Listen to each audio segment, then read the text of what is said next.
pessoal, estamos de volta para continuar falando sobre hipóteses de rescisão do contrato de trabalho. A gente viu no bloco anterior todas as hipóteses de justa causa que estão previstas ali no 482 da CLT, um artigo muito importante para sua prova, não deixe de ler e reler. Agora a gente vai falar da hipótese mais comum de rescisão do contrato de trabalho, que é a dispensa sem justa causa. Quando o empregado ele é dispensado sem ter feito nada, sem ter dado nenhuma razão para aquela dispensa. Vem comigo para a tela. A gente tem aqui primeiro quais são os direitos rescisórios daquele trabalhador que é dispensado sem justa causa, tá? Então nós temos aí, esse aqui ele já recebe mais verbas, tá? Esse aqui, ó, se vocês quiserem anotar, é a modalidade rescisória em que eu tenho mais verbas aí para receber. Ele vai receber saldo de salário, tá? Que são os dias trabalhados no mês.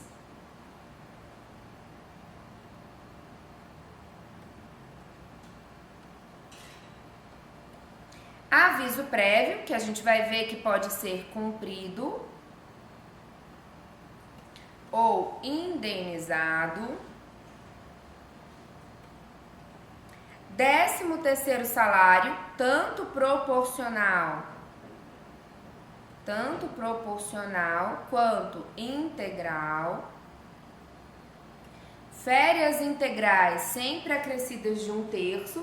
Férias proporcionais também acrescidas de 1/3. Tem que lembrar aqui que as férias integrais, tá? A depender aí do prazo, pode ser inclusive em dobro. Pode ser em dobro, tá? Você vai olhar lá se respeitou o período concessivo, tá? Então, aqui, ó, ela vai ser em dobro quando o período concessivo não tiver sido respeitado.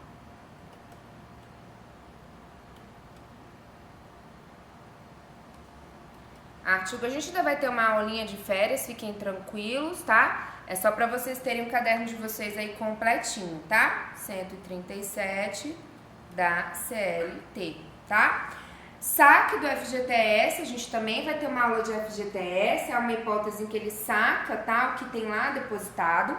Multa de 40% sobre o saldo de FGTS, que é exatamente a indenização aí pela rescisão sem justa causa. E o seguro-desemprego, ele também vai ter direito, observados aqui os requisitos legais, tá? Observados os requisitos legais. Beleza? Continuando aí, súmula 173. Extinto automaticamente o vínculo empregatício com a cessão das atividades da empresa, os salários só são devidos até a data da extinção. Só para vocês lembrarem que a extinção, tá? A cessação ou extinção da empresa, a gente vai equipara-se não, na verdade é uma hipótese, tá? De dispensa sem justa causa, porque o empregado não deu justa causa e o contrato está sendo rescindido. Continuando aí, paralisação das atividades. Pessoal, aqui ó, quando a gente fala da dispensa motivada, a gente ainda vai falar dos prazos, tá? De pagamento. Dispensa motivada, o que a gente precisa saber? Só isso aqui, o que tem que pagar, que é quando o empregador dá causa à rescisão do contrato, tá? Aí aqui a gente tem também uma outra situação, que é o facto príncipe.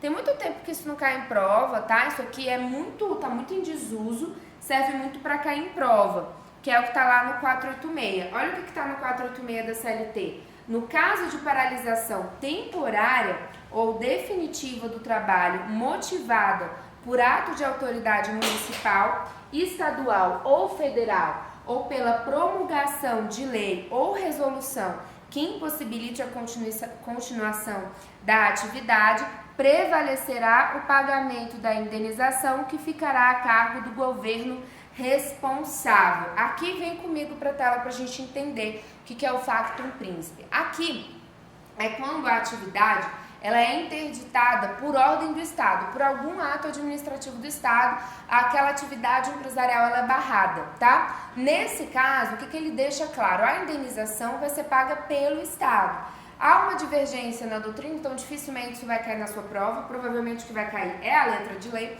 Se essa indenização seria só aquela indenização que a gente tinha lá antes da Constituição de 88 pela estabilidade decenal, ou se seria aqui a multa de 40% do FGTS. Isso não está pacífico, tá? Então, você só precisa conhecer a letra de lei, porque se cair na sua prova vai cair assim. E aí lembra que o factum príncipe é quando você tem um ato administrativo que acaba impulsionando, que acaba fazendo com que aquela atividade da empresa seja suspensa.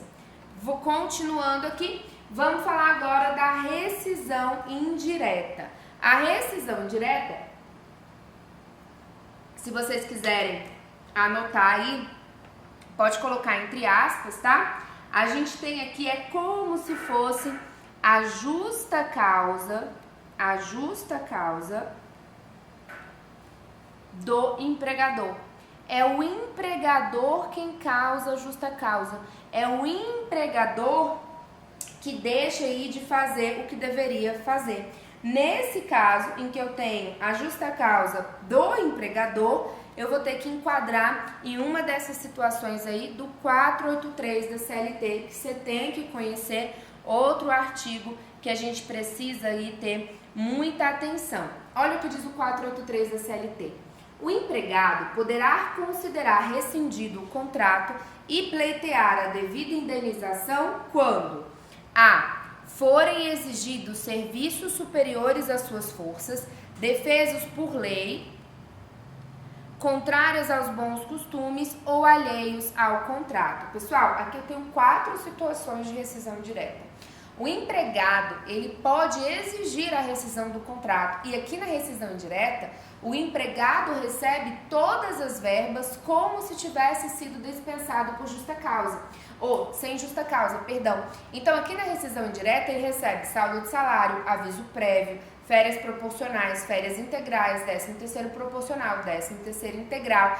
Ele vai sacar o FGTS, receber a multa de 40% e ainda vai poder acessar o seguro-desemprego. Só que o empregado é quem vai ter que provar que alguma dessas situações aqui aconteceu na prática, tá? Essa primeira situação é quando o empregador, por exemplo, exige que o empregado, vamos supor que é um empregado com problema na coluna, não pode ter um laudo médico lá dizendo esse empregado não pode levantar mais de 10 quilos. E o empregador quer que ele descarregue um caminhão com sacas de cimento. Aí, nesse caso, o empregador está exigindo do empregado uma atividade que supera, que é muito além da força e da capacidade daquele empregado, ok? Essa é a primeira situação. A segunda situação, quando o empregador exige do empregado algo que é defeso por lei. O empregado pode se recusar a cometer um crime em nome do empregador? Óbvio, deve. Aí, nesse caso, se o empregador está exigindo do empregado algo que é defeso por lei, o empregado pode pedir a configuração da rescisão indireta. Além disso, quando for contrário aos bons costumes, vamos supor que de repente é um restaurante normal e aí o empregador exige que as garçonetes atendam de calcinha e sutiã. Ora, isso é contrário aos bons costumes, então caberia aí uma rescisão indireta. E também quando for algo alheio ao contrato. Você é advogado e o empregador está exigindo que você dê faxina no escritório inteiro. Isso não é condizente com a atividade daquele advogado, é algo alheio ao contrato. Então, nesse caso, também caberia a rescisão indireta. A rescisão indireta, pessoal, na prática, você precisa de uma ação judicial, tá? Você precisa de uma reclamação trabalhista, porque dificilmente o empregador ele vai reconhecer que está causando esse dano, que está causando uma justa causa. Então, você precisa ir para a Justiça do Trabalho, você vai fazer uma reclamação trabalhista, pedindo o reconhecimento da rescisão indireta e também, aí, por consequência, a extinção do contrato de trabalho, tá? Vamos ver aqui comigo para a tela para a gente ver mais uma hipótese de rescisão indireta, que é aí quando for tratado pelo empregador, quando o empregado for tratado pelo empregador ou por seus superiores hierárquicos com rigor excessivo. Aqui, por exemplo, se você quiser anotar, pode ser um caso de assédio moral, tá? O empregado, ele está sendo xingado por algum dos superiores, estão cobrando aqui, por exemplo, metas impossíveis. Tudo isso pode gerar uma rescisão indireta, tá? Correr perigo manifesto de mal considerável naquela atividade também seria uma hipótese de justa causa. Às vezes aquela atividade ele não foi reenquadrado, vamos supor que ele está com esse problema da coluna que eu falei para vocês e o empregador não realoca ou realoca uma outra atividade que traz muito prejuízo para a saúde dele, algo nesse sentido também pode configurar rescisão indireta. Vamos aqui voltar para a tela. Letra D. Quando o empregador não cumprir as obrigações do contrato. Exemplo, vamos supor que o empregador não pagou reiteradamente os salários. Tá 6 meses aí sem pagar salário, não está cumprindo com a obrigação do contrato, tá?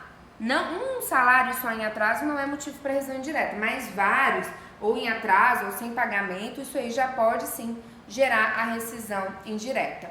Letra E. Praticar o empregador ou seus prepostos contra ele ou pessoa de sua família, ato lesivo da honra e boa fama, ok? Então, quando o empregador agir aí contra, tá? Ou o empregador ou até o representante do empregador contra o empregado ou pessoa de sua família cometer um ato lesivo de honra e boa fama. Ou quando o empregador ou seus prepostos ofenderem-no fisicamente, ou seja, bater, ele der um soco no empregado, é caso de rescisão indireta, salvo, como sempre, a legítima defesa própria ou de outrem. Quando o empregador reduzir o seu trabalho, sendo este por peça ou tarefa, de forma a afetar sensivelmente a importância dos salários. Que situação é essa, pessoal? Essa aqui é aquela situação em que o empregado, ele trabalha por tarefa. Vamos supor que a gente está falando de um azulejista na construção civil que ganha por metragem de azulejo colocado. Aí, vamos supor que ele tem 20 metros por dia, sempre teve esses 20 metros mais na média para colocar por dia. Isso dava aí para ele um salário, por exemplo, de R$2.000. De repente, do nada, o empregador dá para ele só 1 metro quadrado por dia. Olha só, o salário dele diário reduziu em 10 vezes. Se você tem essa redução, isso vai caracterizar uma redução salarial. Por mais que o preço do metro quadrado seja o mesmo, há uma redução substancial da tarefa que é entregue para o trabalhador. Então, ele pode ser que ele não tenha mais interesse de ficar. E aí, para evitar que o empregador faça isso, tentando forçar um pedido de demissão, o empregado aqui pode sim caracterizar e tentar configurar a rescisão indireta. Vamos voltar para a tela. Parágrafos aqui do 483. Parágrafos importantes. Olha o que diz o parágrafo 1º. O empregado poderá suspender a prestação dos serviços ou rescindir o contrato quando tiver de desempenhar obrigações legais incompatíveis com a continuação do serviço. No caso de morte do empregador, constituído a empresa individual, aqui, ó, pessoal, é facultado ao empregado rescindir o contrato de trabalho. Isso aqui vai ser equivalente, tá? A depender do caso, é equivalente a um pedido de demissão, tá? E nas hipóteses D e G, é aqui que eu quero chegar com vocês, ó, a D, essa aqui que a gente já viu, a D, não cumprir o empregador as obrigações do contrato, e a G, o empregador reduzir aí substancialmente, tá? As atividades, as peças ou tarefas reduzindo o salário, poderá o empregado pleitear a rescisão de seu contrato de trabalho e o pagamento das respectivas indenizações, permanecendo ou não no serviço até final decisão do processo. Que previsão é essa, pessoal? Quando a gente propõe a reclamação trabalhista pedindo a rescisão indireta, o trabalhador ele tem duas opções. Ele propõe a ação e continua trabalhando, porque afinal essa reclamação trabalhista demora, ele não pode ficar sem salário, então ele continua trabalhando para ver se ele vai recebendo salário ao longo da reclamação trabalhista. Ou a situação ficou tão insustentável que ele para de ir para o trabalho, às vezes arruma outro emprego, para de trabalhar. Nesse caso, essas duas hipóteses, elas só estão previstas legalmente para a linha D e para a linha G, mas a jurisprudência diz que o trabalhador tem essas duas hipóteses em qualquer uma das situações, tá? Em qualquer uma das situações. Vamos escrever isso aqui, ó. Onde está escrito aí a linha D e G, coloca em qualquer uma das hipóteses do 483, a gente vai ter essa opção, tá? Qualquer uma das hipóteses do 483. Olha o que diz aí o TST, tá? Decisão do TST, ministro Lélio Bentes Corrêa. Olha aí. Rescisão indireta, artigo 483, parágrafo 3º da CLT.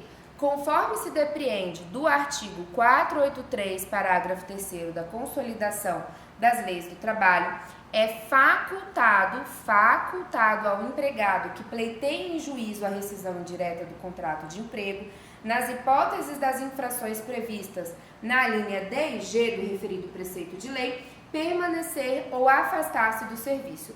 Tais alíneas referem-se às infrações mais brandas entre aquelas elencadas no dispositivo consolidado. Então, ele está falando que a D e a G são infrações mais brandas daquelas ali do 483, constituindo-se nas menos gravosas em relação à pessoa do empregado. Conclui-se assim que se o legislador faculta o afastamento do empregado, mesmo nas infrações empresariais consideradas menos gravosas, logicamente o admitirá em relação às condutas mais graves, de que resulta possivelmente comprometida a convivência entre empregado e empregador.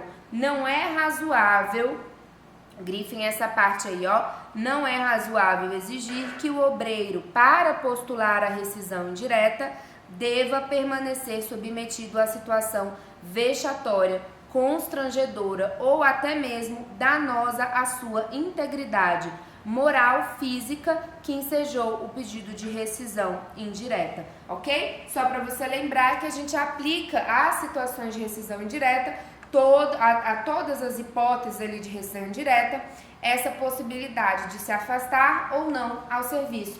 Vamos anotar aqui, ó, observação. O empregado poderá escolher entre propor a reclamação, deixa eu resumir aqui, entre se ausentar ou não do serviço. Beleza? Quais são as verbas aqui cabíveis na rescisão indireta? As mesmas, se você quiser anotar, eu coloquei aí, né, saldo de salário, aviso prévio indenizado. Aqui é indenizado porque não teve aviso prévio, então ele vai ter que ser indenizado. 13º salário proporcional, férias integrais, férias proporcionais, saque do FGTS, multa de 40% e seguro-desemprego, que são as mesmas verbas da dispensa sem justa causa. Beleza? Vamos aí, a gente para por aqui nesse bloco, tá, pessoal? E volta o próximo bloco falando sobre as demais modalidades rescisórias. Até já!